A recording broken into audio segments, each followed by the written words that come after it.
नमस्कार प्रिय दर्शक बंधुरा हरे कृष्ण यूट्यूब चैनले आपनादेर आबारो एकबार जानाई सुस्वागतम। घुघु पाखी बाड़ीते आसा सत्यिई कि भालो नाकि खाराप?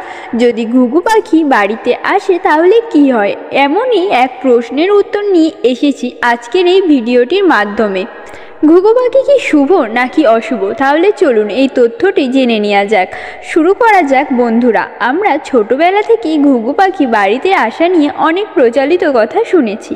जेमन धरुन घुघु देखेछो किन्तु कखनो घुघुर फाँद देखोनि इत्यादि। किन्तु बंधुरा आपनारा कखनो भेबे देखेछेन घुघु कि सत्यि आमादेर जन्य खाराप समय डेके निये आसे?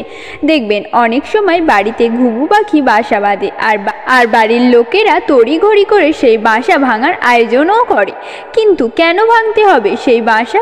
বাড়িতে চিলেকোঠা ঘরে কিংবা অনেক সময় ঝুলন্ত বারান্দায়, আবার অনেক সময় জানালার কার্নিশের কোণে ঘুঘু পাখির বাসা অনেক সময় লক্ষ্য করা যায়। সেই বাসা দেখা মাত্রই তা ভেঙে ফেলার জন্য আমরা প্রস্তুত হয়ে পড়ি। কিন্তু সেটা করা কি উচিত নাকি সিদ্ধান্ত নিয়ে আমরা নিজেদের ওপরে ডেকে আনছি কোনো চরম বিপদ? নিম্ন মধ্যবিত্ত কিংবা গরিব শ্রেণীর মানুষেরা ঘরের সুখ শান্তি বজায় রাখতে কিছু না কিছু ব্রত পালন করি কিংবা নিয়ম নীতি ইত্যাদি মেনে চলি। আমাদের এই নিয়ম আচারে মিশে থাকা কিছু কুসংস্কার ও যদিও বা বর্তমানে মানুষ অনেক খোলামেলা চিন্তা ভাবনা করেন, নব অর্জিত বিজ্ঞান মনস্কতা তাদের নতুনভাবে ভাবতে শিখিয়েছেন, কিংবা এখনও গ্রামগঞ্জে অনেক শহরের ভিটেতেও কিছু এমন রীতি মেনে চলা হয় যা যুক্তি দিয়ে বিচার করে না, দেখলে ঠিক না ভুল বোঝা যায় না। তেমনই একটি হলো ঘুঘু পাখির এই প্রসঙ্গ। ঘুঘু দেখেছো কিন্তু নানাভাবে অর্থবিহ বিশ্লেষণ করা যায়। তাদের মধ্যে এই একটি হলো তুমি লোভে পড়ে এ কাজে হাত লাগিয়েছো, এর ফলে যে নিজেকে কত বড় ফাঁদে ফেলেছে সেটা ধরতেই পারোনি। আমরা যখনই কাউকে ভয় দেখানোর চেষ্টা করি তখনই অনেক সময় বাক্যটি বলে থাকি। কিন্তু কেন ঘুঘু পাখির নামে এই বাক্যটি ব্যবহার করা হয়? তাহলে কি সত্যি ঘুঘু পাখি আমাদের জীবনে অনিষ্ট ডেকে আনে? আগে এক সময় মানুষের ঘুম ভাঙাতো পাখির ডাক। এখনও হয়তো গ্রাম অঞ্চলে তা হয়ে থাকে, কিন্তু শহরের বেশিরভাগই এখন কেবল গাড়ির আওয়াজ কিংবা কলকারখানার আওয়াজ। তা এখনও বেশ কিছু মানুষ আছেন যারা সকালে উঠে বাড়ির আশেপাশে কিন্তু ঝুলন্ত বারান্দায় পাখির উদ্দেশ্যে দানা শস্য ছড়িয়ে রাখেন। সকল পাখির ক্ষেত্রেই এমন স্নেহ মায়া দেখানো হলেও ঘুঘু পাখির ক্ষেত্রে এর ব্যতিক্রম দেখা যায়। অনেকেই এই পাখিকে বাড়ির আশেপাশে দেখে অস্বস্তিতে পড়ে যান। তাদের এমন এক ধারণা যে ঘুঘু পাখির বাসা নিশ্চয়ই কোনো অশুভ শক্তি প্রতীক। কিন্তু বাস্তুশাস্ত্র এবং জ্যোতিষবিদ্যায় এটা বলা আছে যে বাড়িতে যে কোনো পাখির বাসা থাকা অত্যন্ত শুভ ইঙ্গিত বা সৌভাগ্যের প্রতীক। অর্থাৎ বাড়িতে যদি কোনো পাখি বাসা বাঁধে তবে তা কখনোই বিনষ্ট করা উচিত নয়। আমরা ছোটবেলা থেকেই দেখে আসছি আমাদের হিন্দু ধর্মের দেবদেবীর বাহন পশু পাখিরা। এ কারণে কিন্তু ভগবানের সঙ্গে এ সকল পশু পাখিদের পূজা করা হয়ে থাকে। সনাতন ধর্মের মতে সকল জীব এমনকি পশু পাখিদের মধ্যেও পরম আত্মা বা ভগবান বাস করেন। সবচেয়ে বিস্ময়কর কাণ্ড হলো যদি আপনারা ঘুঘু পাখি নিয়ে একটু বিশদে জানার চেষ্টা করেন আর জানতে পারবেন যে ধর্মীয় মতে ঘুঘু পাখি দেবী লক্ষ্মীর ভক্ত।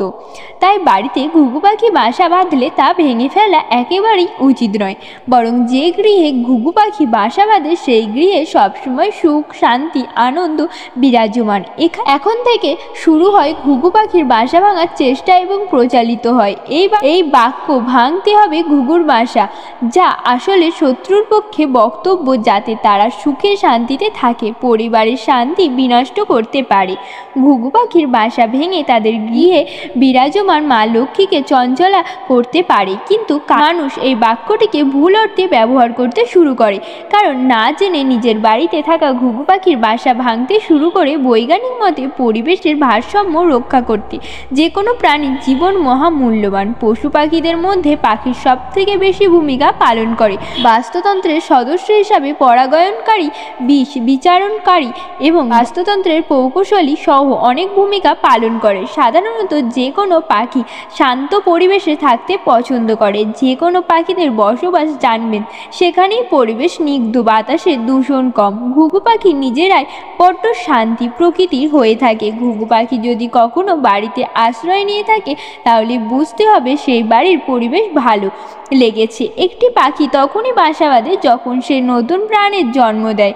অর্থাৎ ঘুঘু পাখির বাসা ভাঙলে শুধু তাদের থাকার জায়গা বিনষ্ট হয় না, এমনকি পৃথিবীতে আসতে চলা নতুন প্রাণেরও ক্ষতি হয়। তাই ঘুঘু পাখির বাসা কখনোই আমাদের ভাঙা উচিত নয়। তাহলে বন্ধুরা, এবার থেকে যদি কোনো দিন নিজেদের বাড়িতে কিংবা বাড়ির আশেপাশে কোনো ঘুঘু পাখির বাসা ভাঙতে দেখেন, তাহলে সেটিকে ভাঙার বদলে সেই বাসায় উপস্থিত পাখিদের দানা শস্যের ব্যবস্থা করুন। দেখবেন শীঘ্রই আপনার বাড়িতে মা লক্ষ্মী সুস্থির হবে। তাহলে আজকের ভিডিওটি কেমন লাগলো অবশ্যই কমেন্ট করে জানাবেন। তো বন্ধুরা, আজকের ভিডিওটি এখানেই শেষ করলাম। হরে কৃষ্ণ।